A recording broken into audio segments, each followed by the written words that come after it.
என்னுடைய பாதை எது என்று தெரியாம ஒவ்வொரு நாளும் புலம்பிக் கொண்டிருக்கிற அன்பு உறவுகளுக்கு இயேசுவின் நாமத்தினாலே ஒரு நல்ல வார்த்தை.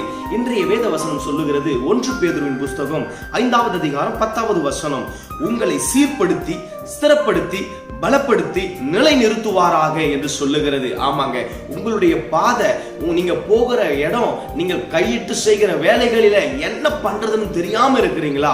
கர்த்தருடைய கரங்களிலே நீங்க ஒப்பு கொடுங்க.